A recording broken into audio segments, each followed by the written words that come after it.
அடியானை தாழ்த்தி உள்ள கருத்தில் ஒப்புக் கொடுக்கிறேன். அடியானை மறைத்து உம்முடைய பிள்ளைகளோடு நீர் இடைப்படும், எங்களை பலப்படுத்தும். எல்லா மகிமையும் புகழும் செலுத்தி ஆண்டவராக இயேசு கிறிஸ்துவின் மூலம் இந்த ஜெபத்தை ஏறெடுக்கிற நல்ல பிதாவே, ஆமென். பிதா, குமாரன், பரிசுத்த ஆவியின் நாமத்திற்கு மகிமை உண்டாவதாக. அருமையான இந்த நாளிலே இந்த தருணத்தை எனக்கு கொடுத்த அருமையான ஆயரவர்களுக்காகவும், சபையில் இருக்க பொருளாளர், செயலர் மற்றும் கமிட்டியில் இருக்கக்கூடிய ஒவ்வொரு அங்கத்தினர்களுக்காகவும் சபையாருக்காகவும் நான் மிகவும் நன்றிகளை தெரிவிக்கிறேன். ஆண்டவர் தாமே உங்களை தொடர்ந்து ஆசீர்வதிக்க நாங்கள் ஜெபிக்கிறோம்.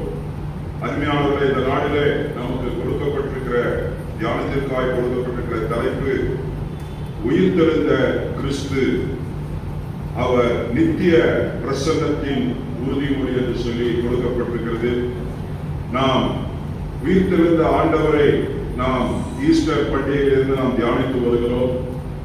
ஆனால் அவருடைய உறுதிமொழி, உயிர்த்தெழுதலின் அந்த கிறிஸ்துவனுடைய நித்தியத்தின் உறுதிமொழியை குறித்து தியானிக்க நாம் இன்றைக்கு அழைக்கப்பட்டிருக்கிறோம். ஆங்கிலத்தில் risen Christ assurance of everlasting presence என்று சொல்லப்பட்டிருக்கிறது. அருமையானவர்களே, இது ஒரு வரலாற்றினுடைய பதிவு மட்டுமல்ல, இது நமக்குள்ளாய் வாழக்கூடிய ஒரு வல்லமையான வாழ்க்கை என்று சொல்லப்படுகிறது.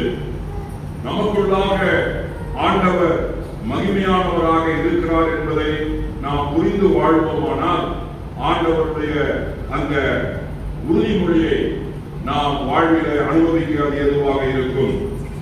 ஆண்டவர் பல காரியங்களை படித்த இந்த வேத பாடத்திலே நமக்கு கற்றுத்தர போதுமானவராக இருக்கிறார். முதலாவது நாம் வாசித்த அந்த சங்கீத புத்தகத்தில் 110ஆம் சங்கீதத்தில் நாம் வாசிக்கிறோம். அதனுடைய தாற்பயம் என்னவென்றால், சத்துருக்களின் நடுவிலே ஆண்டவர் ஆளுகை செய்கிறவராய் இருக்கிறார். அதாவது உயர்வின் உறுதிமொழி என்று சொல்லப்பட்டிருக்கிறது. இந்த உலகத்தின் மத்தியிலே நாம் அநேக விதமான சத்துருவின் போராட்டங்கள் மத்தியிலே நாம் வாழ வைக்கப்பட்டிருக்கிறோம். இந்த உலகம் முற்றிலுமாக சத்துருவின் பிடியிலிருந்து இன்னும் விடுவிக்கப்படவில்லை. ஆண்டவர் அவற்றை அனுமதித்திருக்கிறார். ஆனால் அந்த சத்துருவின் போராட்டத்தின் மத்தியிலே ஆண்டவர் நமக்கு ஒரு உறுதியை கொடுக்கிறார். நான் சத்துருக்கள் நடுவிலே நான் ஆளுகை செய்கிற தெய்வம் என்று சொல்லி இந்த வசனத்திலே கூட நாம் பார்க்கிறோம்.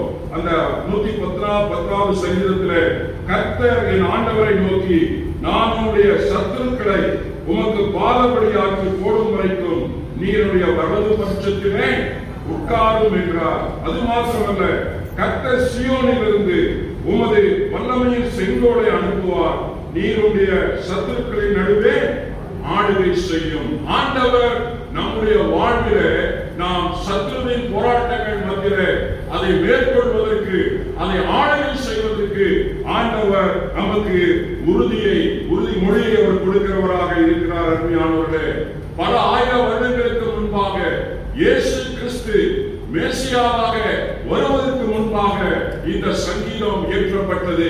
இது மெசானிக் வாட்ஸ்லாம் என்று சொல்லப்படுகிறது, மேசியாவின் சங்கீதம் என்று சொல்லப்பட்டிருக்கிறது. இதில் இருக்கக்கூடிய ஒவ்வொரு வார்த்தைகளும் மிகவும் முக்கியமான வார்த்தைகள், தீர்க்க தரிசனத்தின் வார்த்தைகளாக அது பார்க்கப்படுகிறது. அதில் தாவீது இயேசு கிறிஸ்து வருவதற்கு முன்பாகவே அவரை மேன்மைப்படுத்தும் ராஜாவாக அவர் காட்சிப்படுத்துகிறார். தி எக்ஸால்டட் கிங் என்று சொல்லப்பட்டிருக்கிறது ஆங்கிலத்தில். அது மாத்திரமல்ல, அவர் நித்தியத்தின் அரசனாக, அதாவது நித்தியத்தின் அரசனாக அவர் இருப்பது மாத்திரமல்ல, அவர் எக்ஸால்டட் பிரீஸ்டாக, நித்தியத்தின் ஊழியராக அவர் இருக்கிறார். ஆசாரியத்துவம் உள்ள நித்திய ஆசாரியனாக அவர் இருக்கிறது என்று பிரகடனப்படுத்துகிறார். அது மாத்திரமல்ல, அவர் வெற்றி பெற்ற நீதிபதியாக அங்கு இருப்பதை அவர் பிரகடனப்படுத்துகிறார். The victorious judge என்று சொல்லப்பட்டிருக்கிறது. அருமையானவர்களே, இப்படியாக அவர் இங்கு சித்தரிக்கிறார் ஆண்டவராக இயேசு கிறிஸ்துவை.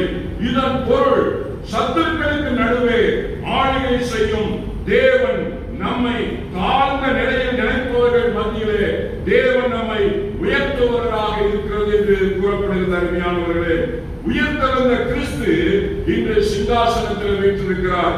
ஒருவேளை நாம் மனதிலே பல காரியங்கள் நாம் நினைக்கலாம். இன்றைய காலகட்டத்தில் யார் ஆளுகை செய்கிறார் என்று சொல்லி, ஆளுகை செய்கிறவர், இந்த அண்ட சராசரத்தையும் ஆளுகை செய்கிற சிங்காசனத்தில் சிங்காசனத்தில் இருக்கிறவர் கர்த்தராகிய இயேசு கிறிஸ்து. அல்லேலூயா. அவர் ராஜாக்களை தள்ளி ராஜாக்களை ஏற்படுத்தக்கூடிய அந்த கையினுடைய அந்த சின்ன முள்ளை அவர் கையில் வைத்திருக்கிறார். ஆகையினாலே நாம் அதை மறந்துவிடக் கூடாது. அருமையானவர்களே, அப்போஸ்தலர் 7 நாம் வாசிக்கிறோம், ஸ்தோவான் அதை கண்கூடாக பார்க்கிறான். அந்த இலக்கிறவன் இரத்த சாட்சியாக அந்த மனிதர் தேவ மனிதர் மறிக்கிறார். அப்பொழுது இயேசு கிறிஸ்து வலது பட்சத்தில் நிற்கிறதை அவர் கண்டு, இதோ இயேசு கிறிஸ்து அவர் நிற்பதை பார்த்து அவர் குறிப்பதை நாம் பார்க்கிறோம். அருமையானவர்களே, நாம் ஒன்று மறந்துவிடக் கூடாது. இங்கு மார்ட்டின் லூத்தர் என்கிற அருமையான தேவ ஊழியர் இப்படியாக சொல்லுகிறார், கிறிஸ்துவோடு இருப்பது என்பது நாம் சத்துருக்கள் நடுவே இருப்பது. உங்கள் சத்துருக்களை உங்கள் சூழ்ந்திருக்கும் பொழுது நீங்கள் பயப்பட தேவையில்லை. அங்கு கர்த்தர் உங்களை ஆளுகை செய்யும் தேவனாக இருக்கிறார். அவர் அந்த உறுதியை அளிக்கிறார் என்று சொல்லி மார்ட்டின் லூத்தர் சொல்லுகிறார். அவர் வாழ்ந்த காலகட்டத்தில் அந்த புரொட்டஸ்டன்ட் தொடங்குவதற்கு முன்பாக அவர் அந்த எதிர்ப்புகளை தெரிவிக்கும் பொழுது வார்த்தைகளை அவர் உதிரித்தார். அருமையானவர்களே, நம்முடைய ஆண்டவர் நம்முடைய சத்துருக்கள் மத்தியிலே நம்மை தலை தூக்க பண்ணுகிறவராக இருக்கிறார். தானியேல் அதிகாரம் நமக்கு தெரியும். அந்த அதிகாரத்தில் நாம் வாசிக்கிறோம், 3 பேர் அக்னியிலே போடப்பட்டார்கள். ஆனால் 4வதாக ஒரு நபர் அங்கே உலாவுகிறதை பார்க்கிறோம். கிறிஸ்துவானவர் அவருடைய பிரசன்னத்தினாலே 3 பேர் மத்தியிலே 4வது நபராக அவர் இருக்கிறதை பார்க்கிறோம். அருமையானவர்களே, அங்கு இருக்கிற ராஜாவை பார்த்து ஆச்சரியப்படுகிறார். அருமையானவர்களே, தேவன் எப்பொழுதும் அக்னியை நிறுத்த மாட்டார். நம்முடைய வாழ்க்கையை அநேக போராட்டங்கள் சோதனைகளை கண்டு நாம் தோண்டு போக அவசியமில்லை. இப்படியாக ஒரு பண்டிதர் சொல்லுகிறார், வேத பண்டிதர், தேவன் எப்பொழுதும் அக்னியை நிறுத்த மாட்டார். ஆனால் அக்னியை நம்மை கனியாமல், அவர் நம்மை தாக்காமல் அதை பாதுகாப்பார் என்று சொல்லப்பட்டிருக்கிறது. அருமையானவர்களே, அக்னி எப்பொழுது நம்மை சுற்றி பற்றி எரியக்கூடியதாக இருக்கிறது. வேதத்தில் சொல்லப்பட்டிருக்கிறது, உங்கள் மத்தியிலே எரிகிற அக்னியை நீங்கள் புதுமை என்று என்ன பண்ண வேண்டாம், நீங்கள் யோசிக்க வேண்டாம் என்று சொல்லப்பட்டிருக்கிறது. அவர் அக்னியை நிறுத்த மாட்டார்.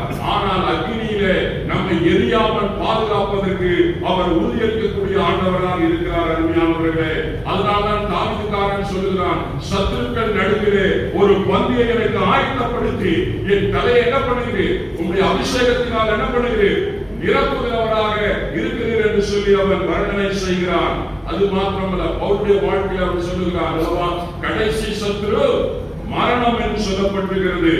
அவன் தாவீதும் சொல்லுகிறான், மரண இருளின் பள்ளத்தாக்கிலே நான் நடந்தாலும் நான் பொல்லாப்புக்கு பயப்படேன். ஆண்டவரே, உமது கோலும் உமது தடியும் என்ன பண்ணும், மரண இருளின் பள்ளத்தாக்கிலே என்ன பண்ணும், நடத்தும் என்று சொல்லுகிறார். பவுலதை அற்புதமாக சொல்லுகிறார், மரணமே உன் கூரையே, பாதாளமே உன் ஜெயம் எங்கே என்று சொல்லுகிறார். அருமையானவர்களே, ஆண்டவர் இந்த நாளிலே நம்மை மரணத்திலிருந்து விடுதலை செய்யக்கூடிய ஆண்டவராக, அந்த சத்துருவின் பிடியிலிருந்து ஆண்டவர் நம்மை மீட்டுக் கொண்டவராக, அவர் அந்த உறுதியை நமக்கு அளித்துக் கொண்டவராக இருக்கிறார். நாம் ஏசியாவிலே நாம் வாசித்தோம், 41 அதிகாரம் 8-13 அதில் அநேக வாக்குத்தத்தங்கள் அங்கு கொடுக்கப்பட்டிருக்கிறது. அருமையானவர்களே, நாளை என்ன நடக்கும் என்று நமக்கு தெரியாது அல்லவா. என்னுடைய வாழ்க்கையில், நம்முடைய வாழ்வில் நாளை நாம் எழுந்து நிற்போம் என்று தெரியாது, தூங்கி எழுந்து நாம் முடிப்போம் என்று தெரியாது. அப்படிப்பட்ட ஒரு சூழ்நிலை தான் மனித வாழ்க்கை இயங்கிக் கொண்டிருக்கிறது. அருமையானவர்களே, நாளை என்ன நடக்கும் என்பது தெரியாத உலகத்திலே நாம் வாழ்கிறோம். ஆனால் ஆண்டவர் வாக்குத்தத்தம் என்ன தெரியுங்களா, நீ பயப்படாதே, நான் உன்னோடு கூட இருக்கிறேன். தைரியத்தின் உறுதிமொழி.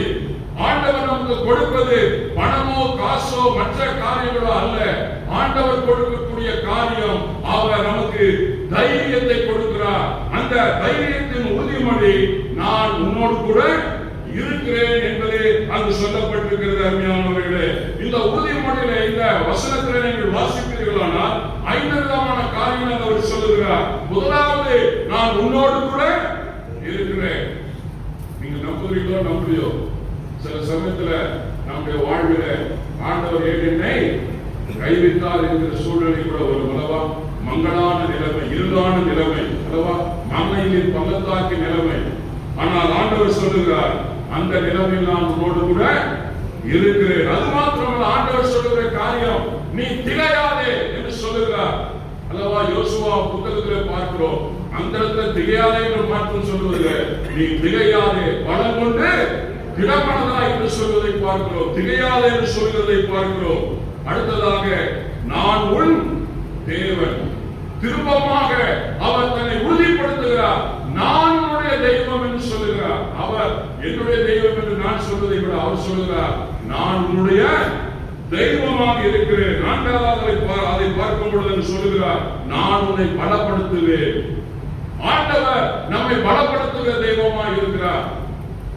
பவுல் சொல்லுகிறார், என்னை பலப்படுத்துகிற கிறிஸ்துவினாலே நான் எல்லாவற்றையும் என்ன பண்ணுவேன், செய்வேன். அது மாத்திரமல்ல, நான் உன்னை என்ன பண்ணுவேன், தாங்கு கூட தெய்வமாக இருக்கிறேன். நான் உன்னை தாங்குகிறேன், என்னுடைய உள்ள கைகளிலே நான் உன்னை வைத்து என்ன பண்ணுவேன், தாங்குகிறவராக இருக்கிறேன். இந்த வாக்குறுதியை கொடுக்க பெற்றுக்கொள்ளக்கூடிய மக்கள் அன்றைக்கு இஸ்ரவேல் மக்களாக இருந்தார்கள். அவர்கள் அடிமைகளாக இருந்தார்கள். அது மாத்திரமல்ல, பலவீனராக இருந்தார்கள். சிறையின் மத்தியிலே அவர்கள் இருந்தார்கள்.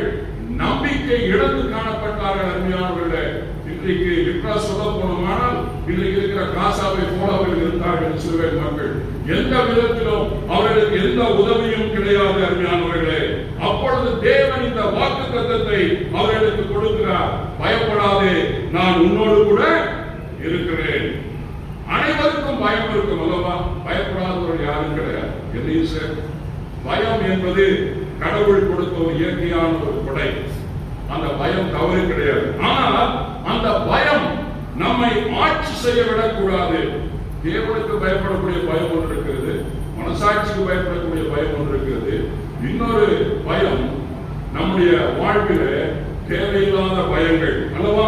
இங்கு சொல்லப்பட்டிருக்கிறது, பயம் நம்மை ஆட்சி செய்ய விடக்கூடாது. நாம் தான் பயத்தை என்ன பண்ண வேண்டும், ஆட்சி செய்ய வேண்டும். நாம் தான் பயத்தை என்ன பண்ண வேண்டும், ஆட்சி செய்ய வேண்டும்.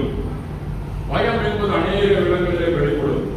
ஐயா, இந்த காரியம் என்னால் செய்ய முடியாது. யோசுவா அப்படிதான் சொன்னான். மோசே என்னால் இந்த ஜனங்களை என்ன பண்ண முடியாது, நடத்த முடியாது.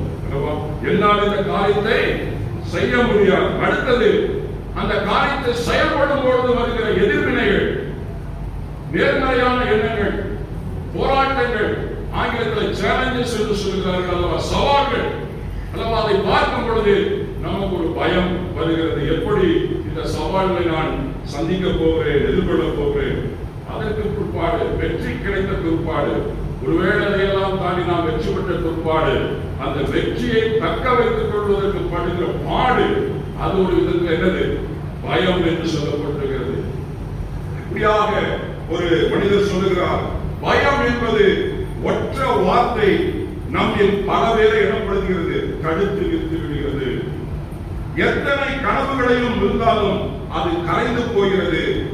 எத்தனை வாய்ப்புகளை அந்த பயத்தினால நாம் இழந்திருக்கிறோம் என்று சொல்லுகிறார். ஆனால் ஆண்டவர் நாம் ஐடென்டிஃபை பண்ணுவதற்கு மறந்து விடுகிறோம். அன்றைக்கு அந்த இஸ்ரவேல் ஜனங்கள் தங்களுடைய ஐடென்டிபிகேஷனை என்ன பண்ணிவிட்டார்கள், மறந்து விட்டார்கள். நாம் நம்முடைய ஐடென்டிஃபை நாம் சில வேளையில் என்ன பண்ணி விடுகிறோம், மறந்து விடும் பொழுது நமக்கு பயம் வரக்கூடிய சாத்தியக்கூறுகள் உண்டு. காரணம், நாம் அந்த ஐடென்டிட்டியிலிருந்து என்ன பண்ணுகிறோம், விலகி போய்விட்டோம். ஐயா, நான் இப்பொழுது பவர்ல இல்லை. ஐயா, நான் முதல் மாதிரி இல்லை. ஐயா, முதல் மாதிரி நான் இப்பொழுது ஜெபம் பண்ணுவதில்லை. ஐயா, நான் இப்படிப்பட்ட நிலைமையில இருக்கிறேன், என்னுடைய சூழ்நிலை இப்படி இருக்கிறது, நான் இப்பொழுது சரியில்லை. இப்படி நம்மளுடைய ஐடென்டிட்டியை நாம் என்ன பண்ணுகிறோம், நாம் குறைத்து குறைத்து குறைத்து கடைசியாக நம்முடைய ஐடென்டிட்டியை நாம் என்ன பண்ணுகிறோம், இழந்து விடுகிறோம் அல்லவா. கிறிஸ்துவுக்குள் ஒருவன் இருந்தால் அவர் எப்படிப்பட்டவனாக இருக்கிறார், புது சிருஷ்டியாக இருக்கிறார் என்று வேதம் சொல்லுகிறது. இங்கு ஆண்டவர் அந்த ஐடென்டிட்டியை திரும்பவும் அவர்களுக்கு ஞாபகப்படுத்துகிறார். அதுவும் அந்த வசனத்தில் இருக்கிறது.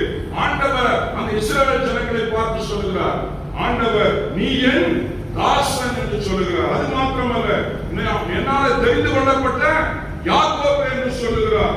என் சிநேகிதனான ஆபிரகாமின் சந்ததி என்று சொல்லுகிறார். நான் உன்னை என்ன பண்ணவில்லை, வெறுக்கவில்லை. நான் உன்னை தாங்குகிறவர், நான் உனக்கு துணை நிற்கிறவர் என்று சொல்லப்பட்டிருக்கிறது. அருமையானவர்களே, அருமையானவர்கள் வாழ்விலே சிலவில்லை எமோஷன்ஸ் எக்ஸ்ட்ராவென்ட் இன்ட்ராவென்ட் என்று சொல்லுவார்கள். சில சமயத்தில் வெளியே இருக்கக்கூடிய எக்ஸ்ட்ராவென்ட் எமோஷன்ஸ் நம்முடைய வாழ்வை என்ன பண்ணும், உள்ளே இருக்கக்கூடிய சில காரியங்களை என்ன பண்ணுறோம்? பயத்தை கொடுக்கும் அருமையானவர்களே. ஆனால் சில வேளைகளை நாம் உள்ளே இருக்கக்கூடிய இன்ட்ரோவர்ட் அந்த எமோஷனை நாம் சரியாக கையாளுவோமானால் வெளியே இருக்கக்கூடிய பயங்கள் நம்மை விட்டு என்ன பண்ணும்? ஓடி போகும் அல்லவா?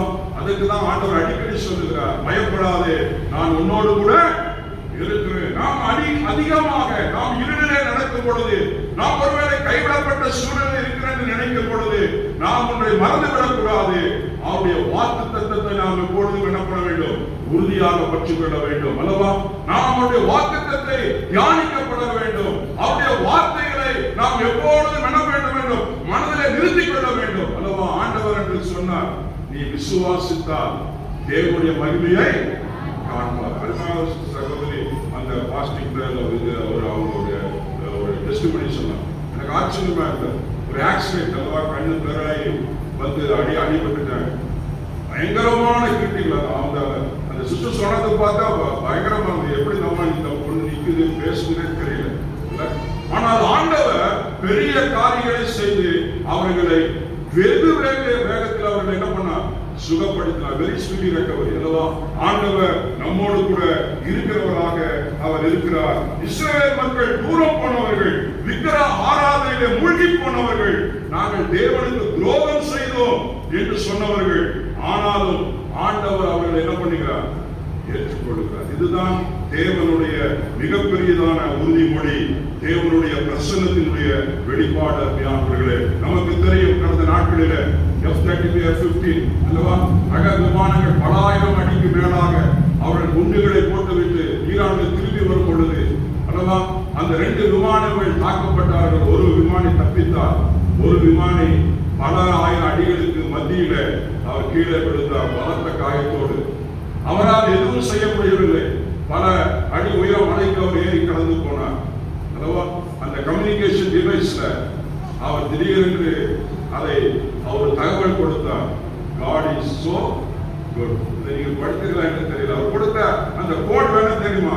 அவ்வளவு நெருக்கமான சூழ்நிலையில God is so good. God is with me. இதுதான் சொன்ன ஒரு காரியம். அந்த மெசேஜில் கொடுக்கக்கூடிய காரியம். கடினமான நிலைமை, கடினமான சூழ்நிலை, தப்பிப்பதற்கு வழி இல்லை, பிழைப்பதற்கு வழி இல்லை, பயங்கரமான உடல் காயம், உள்காயம், எதிரிகள் பக்கத்தில் இருக்கிறார்கள். அந்த நிலைமையிலும் அந்த சகோதரன் நினைத்தது என்ன தெரியுமா? கர்த்தர் நல்லவர், அவர் என்னோடு கூட இருக்கிறார். இதுதான் விசுவாசம். இதுதான் தேவனை சார்ந்த கூடக்கூடிய அனுபவம். எங்கோ இருக்கிற பெண்டகனுக்கு அந்த டிவைஸ் மூலமாக அவருடைய ஹார்ட்பீட்ல இருந்து எல்லா காரியங்களையும் கண்டுபிடிக்க முடிகிறது என்றால், உங்களையும் என்னையும் படைத்த ஆண்டவர், உங்களையும் என்னையும் ரட்சித்த ஆண்டவர், நம்முடைய செயல்பாடுகள் இருக்கிற ஒவ்வொரு காரியத்தையும் ஆண்டவர் காண்கிற தெய்வமாக இருக்கிறார். நமக்கு தேவை அவர் மேல் சார்ந்து கொள்ளக்கூடிய விசுவாசம். அருமையானவர்களே, மூன்றாவதாக இங்கு பார்க்கக்கூடிய காரியம் உயிர்த்தெழுதலின் அதிகாரம், வெற்றியின் உறுதிமொழியை அவர் கொடுக்கிறார். அருமையானவர்களே, மத்திய சுவிசேஷத்தில் நாம் வாசித்தோம். அந்த 16-20 நாம் வாசிக்கும் பொழுது அந்த கிரேட் கமிஷன் என்று சொல்லக்கூடிய ஒரு பெரிய கட்டளை கொடுக்கிறதை நாம் பார்க்கிறோம். அது யூதாவில் மட்டுமல்ல, எல்லா இடங்களிலும் சென்று தேசங்களை கடந்து உங்களுடைய டெரிட்டரியை கடந்து நீங்கள் என்ன பண்ண வேண்டும்? சீஷர்களை என்ன பண்ண வேண்டும்? உருவாக்க வேண்டும். நான் போதித்ததை கேட்டு ஞானஸ்நானம் கொடுத்து நீங்கள் என்னுடைய இந்த வார்த்தையை சுமந்து செல்வதற்காக நீங்கள் ஆயத்தமாய் இருக்க வேண்டும் என்று அவர் ஒரு அதிகாரத்தை கொடுக்கிறார். It is a command. ஒரு அதிகாரம் நமக்கு கிடைக்குமானால் என்னென்ன காரியங்கள் நம்மளால செய்ய முடியலவோ உங்களுக்கு எல்லாம் தெரியும். அதிகாரம் மாறும் பொழுது, அதிகாரம் வரும் பொழுது, அதிகாரத்துக்கு வருவதற்கு முன்பாக கூட என்னென்ன காரியங்கள் நடக்கிறது என்று நமக்கு தெரியும். ஆனால் ஆண்டவர் இங்க இருக்கிற ஒவ்வொருவருக்கும் எனக்கும் பெரிய அதிகாரத்தை கொடுத்திருக்கிறார். அந்த அதிகாரத்தை நாம் பயன்படுத்த அவர் எதிர்பார்க்கிறார். அது வெற்றியின் உறுதிமொழி. அருமையானவர்களே, அது மனித முயற்சியினால அல்ல, தெய்வீக சக்தியினாலே அது நமக்கு கொடுக்கப்பட்டிருக்கிறது. மனித முயற்சியினால அதிகாரம் அல்ல, உங்களுடைய பலத்தினால் அல்ல, உங்களுடைய பராக்கிரமத்தினால் அல்ல, உங்களுடைய பரிசுத்தத்தினால் அல்ல, என்னுடைய பரிசுத்தத்தினால் அல்ல, அவருடைய பராக்கிரமத்தினாலே, அவருடைய தெய்வீக சக்தியினாலே அவர் நமக்கு அந்த அதிகாரத்தை நமக்கு கொடுத்திருக்கிறார். போவது, ஞானஸ்நானம் கொடுப்பது, போதிப்பது என்பது அந்த கிரேக்க மொழியில சீஷர்களை உருவாக்குவது என்பது கூடிய வினைச்சொல் என்று சொல்லப்பட்டிருக்கிறது. இந்த மூணு ஒரே ஒரு காரியம். போவது, ஞானஸ்தானம் கொடுப்பது, போதிப்பது என்பது அதுக்கு முக்கியமான வினைச்சொல் என்னவென்றால் நாம் சீஷர்களை என்ன பண்ண வேண்டும்? உருவாக்க வேண்டும். என்னுடைய அருமையான ரெவரண்ட் டாக்டர் ஜோர்டன் வில்லியம்ஸ் இந்திய அருட்பணி இயக்கத்தை துவக்கினவர். அவர் எங்களோடு பேசும்போது சொல்லுவார், ஆனந்தகுமார், நீ ஊழியர் செய்து உனக்காக 10 கோடிகள் என்ன பண்ணிடாத, உருவாக்கிறாத. உன்னை அனுப்பினது ஆண்டவருக்கு சீஷர்களை என்ன பண்ண வேண்டும்? உருவாக்க வேண்டும். நீ எவ்வளவு சீஷர்களை உருவாக்கினாயோ அதுதான் அந்த சபைக்கு என்னது? கலன். 10 கோடிகள் இன்றைக்கு கிறிஸ்துவ வட்டாரத்தில் என்ன பண்ணுகிறோம்? உருவாக்குகிறோம் அல்லவா? கிறிஸ்துவ வட்டாரத்தில் இன்றைக்கு அப்படியாக 10 கோடிகளை உருவாக்கி கொண்டு விடுகிறோம். அதல்ல, உங்களையும் என்னையும் ஒரு மிகப்பெரிய ஒரு மிஷனரி பணியை செய்ய ஆண்டவர் அழைக்கிறார். அருமையானவர்களே, இதை செய்ய சர்வ அதிகாரத்தை உங்களுக்கும் எனக்கும் ஆண்டவர் உறுதிப்படுத்துகிறார். அருமையானவர்களே, ஆண்டவர் எடுத்துக்கொள்ளப்பட்ட பிற்பாடு அங்கு சீஷர்கள் உடைந்து போனார்கள். அவர்கள் பல விதத்திலே அவர்கள் தடுமாறினார்கள், அவர்கள் பயந்தார்கள். பேதுரு மறுதலித்தார். வேலைக்கார பெண்ணை கண்டு என்ன பண்ணினார்? அவர் இயேசு கிறிஸ்துவை விட்டு தூரம் போனார். அப்படிப்பட்ட பேதுரு அப்போஸ்தலர் நடவடிக்கைகள் 2ஆம் அதிகாரத்தில் 3000 பேருக்கு முன்பாக முழங்கி அந்த 3000 பேரை என்ன பண்ணினார்? அவர் ரட்சித்தார் என்று சொல்லி நாம் பார்க்கிறோம். அருமையானவர்களே, இந்த நாளிலே தேவனுக்காக நாம் வாழும் பொழுது, தேவனுடைய கட்டளைகளை நாம் கைக்கொண்டு அவருடைய அதிகாரத்தை செயல்படுத்தும் பொழுது, கர்த்தர் உங்களோடு இருந்து செய்கிற காரியங்கள் பெரிய காரியங்களாக இருக்கும். அருமையானவர்களே, இது ஏதோ ஒரு ஊழியக்காரனுக்கு மாத்திர சொந்தமானதல்ல, அது நம் எல்லோருக்கும் அது ஒரு பொது உடைமையாக ஆண்டவர் சொல்லுகிறார். என்னுடைய வாழ்வில் ஆண்டவருடைய இந்த உயிர்த்தலின் வல்லமை அநேக இடங்களிலே அனுபவித்திருக்கிறேன். அது விசேஷமாக நான் மிஷனரி பணி செய்யக்கூடிய பணித்தளத்தில் ஒரு நாளிலே ஒரு முக்கியமான இடத்துல நாங்கள் போய் மாட்டிக்கொள்ள வேண்டும். ஒரு சகோதரை அடித்து இழுத்து போலீஸ் ஸ்டேஷனில் கொண்டு போய் அவரை உள்ளே தள்ளுவதற்கு எல்லா ஏற்பாடுகளும் நடந்து கொண்டிருந்தது. அந்த சந்தர்ப்பத்தில் நாங்கள் கம்ப்ளைண்ட் கொடுப்பதற்காக போனோம். எங்கள் மேல ஃபாஸ்ட் கம்ப்ளைண்ட் கொடுத்து எங்களை அடித்து உள்ளே தள்ளுவதற்கு ரெடியாகி அந்த அந்த தாலூக் போலீஸ் ஸ்டேஷனுக்கு முன்பாக ஒரு பெரிய மாவை கிரியேட் பண்ணி விட்டாங்க. கிட்டத்தட்ட ஒரு 500 பேர் எங்கிருந்து வந்தாங்கன்னு தெரியல. பஸ்ஸெல்லாம் நிறுத்திட்டாங்க, கடையில ஷட் அவுட் பண்ணிட்டாங்க. இவங்க மதமாற்றம் செய்யறாங்க, இவங்க கொலைக்காரங்க, கொள்ளை கொடுக்குறாங்க இப்படின்னு சொல்லி ஃபால்ஸ் அலிகேஷனை கொடுத்து அந்த போலீஸ் ஸ்டேஷனுக்கு பின்னாடி எங்களை அடிப்பதற்கு, போலீஸ்க்கு முன்னாடி அடிப்பதற்கு, எங்களுடைய வண்டிகள் எல்லாம் நொறுப்பதற்கு ஒரு பெரிய மாவு பஸ் எல்லாம் நின்று விட்டது. அந்த சமயத்தில் எங்க இருந்து தேவதூதர் மாதிரி 10 போலீஸ்கார வந்தாரு. 4 பேர் அப்படியே அந்த இதுல தூக்கிட்டு போன மாதிரி இயேசு கிறிஸ்து அந்த வீட்டுல பிரிச்சு உள்ள இறக்கிற மாதிரி அப்படியே தூக்கிட்டு உள்ள கொண்டு போய் உள்ள உட்கார வச்சுட்டாங்க. ஐயா, எதுக்கு நீங்க இங்க வந்தீங்க, எதுக்கு இப்படி பண்ணீங்க, இப்ப உங்க மேல உங்களால பெரிய பிரச்சனை அப்படின்னு சொல்லி. ஆனால் ஆண்டவர் செய்த பெரிய, நாங்க நடுங்கி போனோம். நான் அவ்வளவுதான் முடிஞ்சது அப்படின்னு நினைச்சேன். சரி, உள்ள பசங்களை எல்லாம் ஆண்டவர்கள் ஒப்பு கொடுத்து போவோம் என்று சொல்லி. ஆனால் ஆண்டவர் பெரியவர், ஆண்டவர் பெரிய காரியங்களை செய்தார். நாங்கள் என்ன நினைத்தோமோ அதை அவர் மாற்றி செய்தார். அதுதான் ஆண்டவருடைய கிருபை. அவர் அங்கிருந்து அந்த ஸ்டேஷன், அதுக்கு பிற்பாடு சில காரியங்களை விட்டு நாங்கள் வெளியே வந்து விட்டோம். ஆனால் அதை இயக்கின, அதற்கு செயல்படுத்தினவர் மிக முக்கியமான ஒரு பிரமுகர். அதனால அந்த ஆட்சிக்கு விரோதமாக, ஆண்டவருடைய பிள்ளைகளுக்கு விரோதமாக இருந்த ஒரு ஆட்சி. அப்படிப்பட்ட நிலைமையில அதிலே முக்கியத்துவம் வாய்ந்த நெக்ஸ்ட் எம்எல்ஏவாக இருக்கக்கூடிய வரக்கூடிய அந்த மனிதன் இவ்வளவு காரியங்களை செய்து விட்டார். ஆனால் அந்த நாளிலே நடந்த காரியம் என்ன தெரியுங்களா? அந்த போலீஸ் ஸ்டேஷன்ல நாங்கள் எதிர்பாராத விதமாக அங்கிருந்த சப் இன்ஸ்பெக்டர், இன்ஸ்பெக்டர் எல்லாருமே சஸ்பெண்ட் ஆனார்கள். டிஎஸ்பி, எஸ்பி எல்லா கலெக்டர் எல்லாம் அங்க கூடி வந்தார்கள். அங்கு பேசுவதற்கு சில காரியங்களை கொடுத்தார்கள். சில விண்ணப்பங்கள் இருந்ததுனால் நாங்கள் தப்பித்தோம். ஆனால் அதற்கு பிற்பாடு அதே மனிதர் அந்த கட்சி விட்டு வேற ஒரு கட்சிக்கு போனார். ஆச்சுங்களா? காலில் அடிபட்டு அவர் எம்எல்ஏ சீட் கிடைக்கல, வேற இடத்துக்கு போனார். அப்ப அந்த இடத்துல அவர் வீட்டில் குடியிருந்த அந்த பிள்ளைகள் நாங்கள் ஊழிய செய்த இடத்துல அவர்கள் சந்திக்கப்பட்டு ஆண்டவராக இயேசு கிறிஸ்துவை ஏற்றுக்கொண்டார்கள். அந்த எம்எல்ஏ திரும்பவும் வேற கட்சியில அவர் எம்எல்ஏவாக மாறினார். அதற்காக ஜெபிப்பதற்கு எங்களை கூட்டு கொண்டு போனார். அந்த குடும்பம் சாதாரண குடும்பம். எங்களுக்கு பயம், இந்த மகா மோசமான ஆளாச்சு. ஆண்டவர் அந்த ஆளை மாற்றினார். அருமையானவர்களே, அவரே வந்து அந்த சபைக்கு நான் உதவி செய்கிறேன் என்கிற நிலைமையில அந்த சிறிய குடும்பம் அவர்களை அழைத்து வந்தது. அவர் சொன்ன காரியம் என்ன தெரியுமா? எனக்கு ஆச்சரியமா போச்சு. ஆண்டவர் எங்களோடு கூட இருக்கிறார். ஆண்டவர் பெரியவர். கன்னடத்தில் பேசு இப்படி சொன்னாங்க. என்ன சொன்னாங்களா? தேவரு தொட்டவனும் பாஸ்டர், ದೇವರು ದೊಡ್ಡವನು. ಈ ಮನುಷ್ಯನ ಹೆಚ್ಚಾಗಿ ಸಿಎಂಗೆ ಹೆಚ್ಚಾಗಿ ನಾವು ನೀವು ಆರಾಧಿಸುವ ದೇವರು ದೊಡ್ಡವನು. ಅವನು ನಮ್ಮ ಜೊತೆಯಲ್ಲಿ ಇದ್ದಾನೆ. அவர் தேவன் நம்மோடு கூட இருக்கிறார். நாமே பயப்பட வேண்டும். அவர் நம்மோடு இருக்கிற தெய்வம் என்று சொன்னார்கள். அருமையானவர்களே, அருமையானவர்கள், உயிர்த்தெழுதலின் தெய்வம் நமக்கு அதிகாரத்தை கொடுத்திருக்கிறார். அருமையானவர்களே, கடைசியாக நான் சொல்லி முடிக்கிறேன். அவர் மாறாதவர் என்று நமக்கு உறுதி கொடுக்கிறார். அருமையானவர்களே, எபிரேயர்ல நீங்கள் 13:1 8 வசனங்கள் நீங்கள் வாசிப்பீர்கள்னா அங்கு சொல்லப்பட்டிருக்கிறது, இயேசு கிறிஸ்து நேற்றும் இன்றும் என்றும் மாறாதவர். அதுல சொல்லப்பட்டிருக்கிற காரியங்கள் அநேக காரியங்கள் இருக்கிறதுக்கு நேரமில்லை. ஆகினால நான் முடிக்க நான் இஷ்டப்படுகிறேன். அதுல 7 காரியங்கள் சொல்லப்பட்டிருக்கிறது.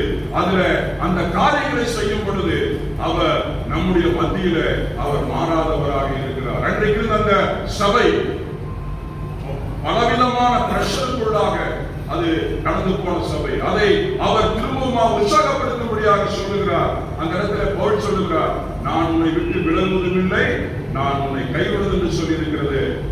மன ஆசை இல்லாதவர்களா இருந்து உங்களுக்கு இருக்கிறவர்களை போதும் என்றும் எண்ணுங்கள், அவர்களை கைவிடுவது இல்லை என்று சொல்லப்பட்டிருக்கிறது. அருமையானவர்களே, நாம் சகோதர சிநேகத்தில் நம்முடைய திருமண வாழ்க்கையை உத்தமமாக அல்லவா நம்முடைய ஹாஸ்பிட்டாலிட்டியில் சொல்லப்பட்டிருக்கிறது. கஷ்டப்படுவதற்கு உதவி செய்யக்கூடியவர்களாக போதும் என்ற மனதோடு கூடிய மக்களாக நாம் காணப்படுவோமானால் ஆண்டவர் மாறாதவராக இருந்து அவருடைய நித்திய பிரசன்னத்தினாலே அவர் பெரிய காரியங்களை செய்கிறவராக இருக்கிறார் என்று சொல்லப்பட்டிருக்கிறது. நாம் கண்களை மூடி ஆண்டவர் நோக்கி பார்த்து நாம் ஜெபிப்போம். இந்த நாளிலே ஆண்டவர் உயிர்த்தெழுந்த ஆண்டவர் அவருடைய